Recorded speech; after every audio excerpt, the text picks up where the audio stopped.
မျိုးသမီးရဲမေတယောက်ကအချုပ်ခန်းတော့ကိုတမင်တကာလိုနဲ့ကျမ်းပြင်ပေါ်လွှတ်ချလိုက်တဲ့ဒီအခန်းကိုဘေးနားကအချုပ်သားနဲ့တခြားရဲမေတယောက်ကကွက်တိမြင်သွားကြတယ်ထူးဆန်းတာကအဲ့ဒီရဲမေကတိုင်တန်းချင်းမရှိတဲ့အပြင်အချုပ်သားတွေလွတ်မြောက်ဖို့အတွက်တောင်တစ်ဖက်တစ်လမ်းကကူညီပေးလိုက်သေးတယ်လက်တကမ်းအကွာကတော့ကိုကြည့်ပြီးအချုပ်သားတွေခမညာငါတို့တကယ်ပဲလွတ်တော့မှလားဆိုပြီးကိုတော်ပြန်တန်တရားဝင်မိသွားတယ်ရေလာလို့စံလေးလောက်ရမယ့်အခွင့်အရေးကိုသူတို့လက်လွတ်ခံမှာမဟုတ်တာတော့တေချာပေမဲ့တမျိုးလုံးကရဲတွေအပြစ်ရှိနေတဲ့ရဲစခန်းကနေထွက်ပြေးဖို့ဆိုတာဒီကလူတွေအားလုံးမျက်စိကန်းနေမှာပဲဖြစ်နိုင်မယ့်ကိစ္စလေဒီနေ့ဟာသူတို့အတွက်ကံကောင်းတဲ့နေ့လို့ထင်နေတော့မှာပဲ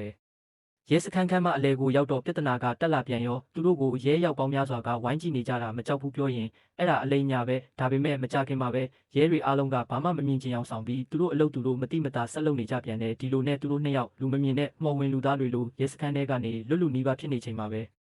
သူတို့ရဲ့အဓိကပြိုင်ဘက်ထိတ်တိုက်တွေ့နေကြလူနဲ့တက်တိုးပါလေရောဒါကိုမြင်တော့တင်ဖုန်းဒိန်ဖောင်းလည်းရုံးမနေတော့ပဲအခန်းခံဖို့အေးအေးဆေးဆေးပဲစောင့်နေလိုက်တယ်ဒါပေမဲ့အဲ့ဒီလူရဲ့နောက်ထပ်လုပ်ရက်ကလုံရှုဝမ်ရှူစီနီယာရဲရာရှိကြီးကိုအံ့အားသင့်ပြီးစွန့်သွားစေခဲ့တဲ့အဲ့ဒီရဲကတနက်တလက်နဲ့ကြီးကပ်ကိုချပေးပြီးတုံးပြီးရင်ပြန်ပေးဖို့မမေးနဲ့လို့တောင်မှလိုက်သေးတယ်ရဲစခန်းတစ်ခုလုံးကရဲတွေဒီလောက်ထိပူးပေါင်းဆောင်ရွက်ပေးနေရတဲ့အကြောင်းရင်းကတော့သူတို့နှစ်ယောက်ဟာရက်ဆက်ကြမ်းကြုတ်လုံးနဲ့တပြကိုင်းတစ်ခုနဲ့ရင်ဆိုင်ရတော့မှာမို့လို့ပါ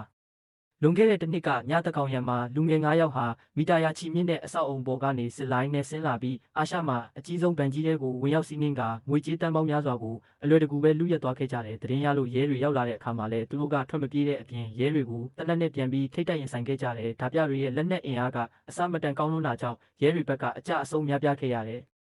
ရဲအင်အားဖြစ်တင်မှုရောက်လာတော့မဲ့အချိန်မှာဓာပြတွေကဆက်မတိုက်တော့ပဲလမ်းကြားတစ်ခုတည်းကိုစုတ်ခွာသွားကြတယ်။အဲ့ဒီအချိန်မှာအမျိုးသမီးဓာပြရဲ့ပတ်စံအိတ်ကမြေပြင်ပေါ်ပြုတ်ကျသွားခဲ့လို့သူကပြန်ကောက်ဖို့လှည့်လာမှာပဲ။ရဲအရာရှိဂျက်ကိုဂျက်ကောကတနက်နဲ့အမိရထောက်ထားလိုက်နိုင်တယ်။ဒါပေမဲ့ဂျက်ကိုကသူမရဲ့မျက်နှာဖုံးကိုဆွဲခွာလိုက်တဲ့အချိန်မှာပဲ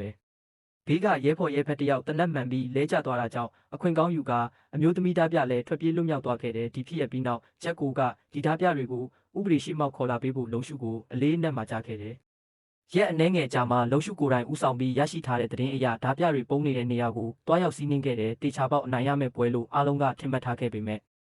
ထွက်ပေါ်လာတဲ့ရလဒ်ကတော့ရင်းနှင်းစရာကောင်းလွန်းခဲ့ပါတယ်လုံရှုရဲ့တစ်ဖွဲ့လုံးနီးပါးတည်ဆုံသွားခဲ့ပြီးသူတယောက်တည်းသာကံကောင်းထောက်မစွာလွတ်မြောက်ခဲ့တာပါမိမိရဲ့အမိတ်ပေးညွှန်ကြားမှုမှားယွင်းမှုကြောင့်ရဲဖော်ရဲဖက်တွေတည်ဆုံခဲ့ရတဲ့အတွက်လုံရှုဟာနောင်တတွေနဲ့အတူစိတ်ဓာတ်တွေလုံးဝပျက်စီးသွားခဲ့ရတယ်သူဟာရဲအလုပ်ကနေတစ်နှစ်ပိတ်ပင်ခံလိုက်ရပြီးအတိတ်ကိုမေ့ဖြောင်းနိုင်ဖို့အတွက်အိမ်ထဲကအိမ်ပြင်မထွက်ပဲနေတိုင်းအရက်ကိုပဲဖိတောက်နေခဲ့တော့တယ်တနေ့မှာတော့တင်ဖုန်းဆိုတဲ့လူငယ်တယောက်ရောက်လာပြီးသူဟာလုံရှုရဲ့ပါတနာအသစ်ဖြစ်ကြောင်းနဲ့အထက်ကဒီဗန်နာပြမှုကိုပြန်လဲစုံစမ်းဖို့လွှတ်လိုက်တာဖြစ်ကြောင်းပြောလာခဲ့တယ်တင်ဖုန်းရဲ့တွန်းအားပေးမှုကြောင့်လုံရှုလည်းစိတ်သက်ပြန်လဲတက်ကြွလာခဲ့တယ်ထို့နောက်သူတို့နှစ်ယောက်ဟာအမျိုးသမီးသားပြနဲ့ထိတ်တိုက်တွေ့ခဲ့မှုတဲ့တူးရဲတော်သူဖြစ်တဲ့ဂျက်ကိုတွားရှာခဲ့ကြတယ်ဂျက်ကိုကရဲအလုပ်ကနေနှုတ်ထွက်ပြီးမြို့ထဲမှာဘာတစ်ခုဖွင့်ထားတာကိုသိလိုက်ရတယ်ဂျက်ကိုကအဲ့ဒီတုန်းကကောက်ရထားတဲ့အမျိုးသမီးသားပြရဲ့လက်ပတ်နာရီကိုလုံရှုစီပေးအပ်ခဲ့တယ်နာရီကိုတေချာစစ်ဆေးကြည့်လိုက်တဲ့အခါမှာဒါဟာစွန့်စားမှုအားကစားကလပ် Extreme Sports Club တခုရဲ့အဖွဲ့ဝင်နာရီဖြစ်နေတာကိုတွေ့လိုက်ရပြီ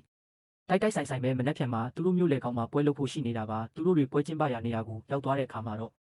့အဲ့ဒီနေ့ကဓာပြအဖွဲ့ဝင်ဖြစ်တဲ့စပင်နီနဲ့ကောင်ဟောင်မဲကိုချက်ချင်းပဲမှတ်မိသွားကြတယ်အဲ့ဒီအချိန်မှာပဲအထက်လူကြီးယူရှုကလည်းဂျက်ကိုနဲ့ရဲအင်အားပြေဆုံးခေါ်ပြီးရောက်လာခဲ့တယ်ယူရှုကလူအုပ်ကိုလှမ်းကြည့်ရင်အမျိုးသမီးဓာပြကိုမြင်သွားပေမဲ့လက်ညှိုးထိုးပြီးမဖော်ထုတ်နိုင်ခင်မှာပဲစပင်နီကောင်ရဲ့တနက်မှန်ပြီးလဲကျသွားခဲ့ရတယ်တနေရာလုံးလဲရုပ်တဲဖြစ်သွားခဲ့တော့တယ်အခြေအနေမဟန်တော့တာကိုတိလိုက်တဲ့တပြနှစ်ယောက်ဟာကျိုးတွေကိုတုံးပြီးအောက်ထပ်ကိုရှော့ဆင်းပြေးဖို့ပြင်ကြတဲ့လုံရှုနဲ့တင်ဖုံးတို့ကလည်းလက်မလျှော့ပဲသူတို့ရဲ့ထူးချွန်တဲ့အရေးချင်းတွေကိုတုံးပြီးစပင်နီကောင်နောက်ကိုအသေးလဲလိုက်ကြတော့တယ်နောက်ဆုံးမှာဓာပြကောင်းဆောင်ရန်စုကအမျိုးသမီးဓာပြကိုလာရောက်ခဲ့တင်နိုင်ခဲ့ပေမဲ့သူမကတော့တင်ဖုံးရဲ့တနက်မှန်ထားတာကြောင့်အသက်ပြောက်သွားခဲ့ရပြီးစပင်နီကောင်ကတော့လွတ်မြောက်ဖို့အတွက်လမ်းမပေါ်ကဘတ်စကားမောင်းသမားကိုတနက်နဲ့ပစ်လိုက်တာကြောင့်ကားကထိမ့်မနိုင်သိမ်းမရဖြစ်သွားခဲ့တယ်ပြည်သူတွေရဲ့အသက်အန္တရာယ်ကိုကာကွယ်ဖို့အတွက်လုံရှုခများဓာပြကိုဆက်မလိုက်နိုင်တော့ပဲလက်လွတ်လိုက်ရပါတော့တယ်ဒီဖြစ်ရဲ့ကြောင့်လုံရှုနဲ့တင်ဖုံးတို့နှစ်ယောက်လုံးရဲစခန်းကိုဖမ်းခေါ်သွားခြင်းခံလိုက်ရပြီးအဲ့ဒီခါကျမှတင်ဖုံးဟာရဲတယောက်မဟုတ်ပဲလုံရှုနဲ့အတူပခုံးချင်းရှင်တိုက်ပွဲဝင်ခြင်းနေတဲ့စိတ်အားထက်သန်တဲ့လူငယ်တယောက်သာဖြစ်ကြောင်းအားလုံးကသိရှိသွားကြတယ်တစ်ဖက်မှာလည်းစုံစမ်းစစ်ဆေးမှုတွေရဒီဓာပြတွေရဲ့နောက်ခံသမိုင်းမှန်ကပေါ်ထွက်လာခဲ့တယ်သူတို့အားလုံးဟာချမ်းသာကြွယ်ဝတဲ့အထက်တန်းလွှာမိသားစုကဆင်းသက်လာသူတွေဖြစ်ပြီးအခုလိုဥပဒေမဲ့အမှုကြီးတွေကျူးလွန်နေတာဟာပတ်စံမရှိလို့မဟုတ်ပဲစိတ်လှုပ်ရှားမှုကိုရှာဖွေခြင်းုံတက်ကြောင်ဖြစ်နေတာပါပိုပြီးဆိုးတာကတော့တပြကောင်းဆောင်ရန်စုရဲ့အဖေဟာဟောင်ကောင်ရဲ့ရဲချုပ်ကြီး Chief Superintendent ဖြစ်နေတာပါပဲရန်စုဟာငယ်စဉ်ကတည်းကဖခင်ဖြစ်သူရဲ့တင်းကျပ်လွန်းတဲ့ဆုံးမမှုတွေဆဲဆိုရိုက်နှက်မှုတွေကိုခံခဲ့ရတာကြောင့်စိတ်ပိုင်းဆိုင်ရာပုံပြက်ပန်းပြက်ဖြစ်ပြီးရဲတွေကိုတွေးထွက်အောင်မုန်းနေတဲ့သူဖြစ်ပါတယ်သူ့ရဲ့မိသူမိဝါဖြစ်ကြောင်းပေါ်သွားပြီးတဲ့နောက်မှာတော့ရန်စုလည်းဖုံးကွယ်မနေတော့ပဲ နောက်ထပ်ပြစ်မှတ်ဟာဟောင်ကောင်အခြေစိုက်ဗန်ကြီးတစ်ခုဖြစ်တယ်လို့အတီလင်းကြီးညာလိုက်တဲ့လုံရှုတို့ Convention Center Convention Center ကိုရောက်လာတဲ့အခါမှာတော့တပြတွေရောက်နေတာကိုတကယ်ပဲတွေးလိုက်ရလို့လူအုပ်ကိုအမြန်ဆုံးရှင်းလင်းစေခဲ့တယ်ပြီးနောက်တပြတွေရဲ့မိဘတွေကိုလည်းအခင်းဖြစ်ပွားရနေရာကိုခေါ်လာခဲ့တယ်မိဘတွေရောက်လာတဲ့အခါတပြအဖွဲ့ဝင်တယောက်ကစိတ်ပြောင်းပြီးဆက်မလုပ်ချင်တော့ဘူးလို့ပြောတာကြောင့်